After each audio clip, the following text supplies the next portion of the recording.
आपल्या देशात पॅनिक तयार करायचं ही जी काही काँग्रेसची बुद्धी आहे ही बुद्धी देशाला विघातक. केवळ विदर्भाकरता नाही तर भारताकरता गेम चेंजर प्रोजेक्ट्स आहेत. आत्तापर्यंत आपण कोळसा जाळत होतो, त्यातनं प्रदूषण करत होतो.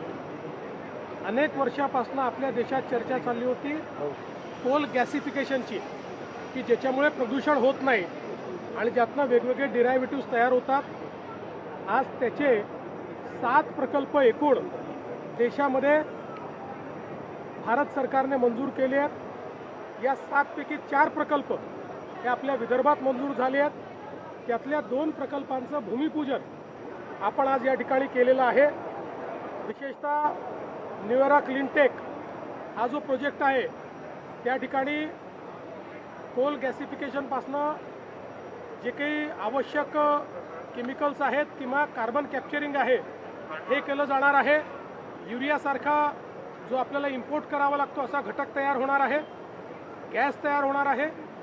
आणि त्यासोबत जिथे आता आपण आहोत ग्रेटा एनर्जी या ठिकाणी कोल गॅसिफिकेशनपासनं ग्रीन स्टील तयार होणार आहे.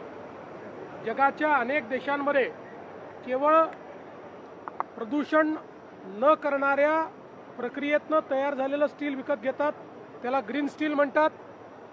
आणि अशा प्रकारच्या स्टीलमध्ये भारताला पुढे नेण्याचा आपल्या प्रधानमंत्री महोदयांचा त्या ठिकाणी एक निर्णय आहे. आणि त्यातला पहिला प्लॅन्ट हा आपल्या भद्रावतीमध्ये या ठिकाणी होतो आहे. आज त्याचं भूमिपूजन झालं आहे. त्याचा पहिला टप्पा ते 2 वर्षात या ठिकाणी करणार आहेत. त्यामुळे या 2 प्रकल्पांमुळे जवळपास 30,000 कोटी रुपयाची गुंतवणूक होणार आहे. 10,000 लोकांना रोजगार मिळणार आहे. आणि विशेषतः देशाच्या एनर्जी सिक्युरिटीमध्ये या ठिकाणी एक मोठं कॉन्ट्रीब्युशन विदर्भ या माध्यमातून करणार आहे. युद्धामुळे कुठेतरी संकट जाणवत आहे. गॅस सिलेंडरच्या लोकांनी रांगा लावल्या आहे, काय सांगाल?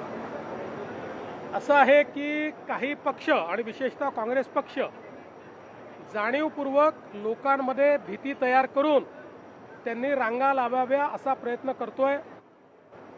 केंद्र सरकारने, गॅस कंपन्यांनी, सचिवांनी स्पष्टपणे सांगितलेलं आहे घरगुती गॅसचं कुठेही संकट नाही. जेवढे महिन्याला आपल्याला लागतात तेवढी डिलिव्हरी आपण दिलेली आहे. त्यामुळे कोणीही या ठिकाणी चिंता करण्याचं कारण नाही आहे, विनाकारण रांगा लावण्याचं कारण नाही आहे.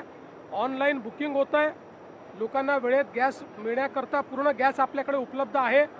पण आपल्या देशात पॅनिक तयार करायचं ही जी काही काँग्रेसची बुद्धी आहे ही बुद्धी देशाला विघातक आहे.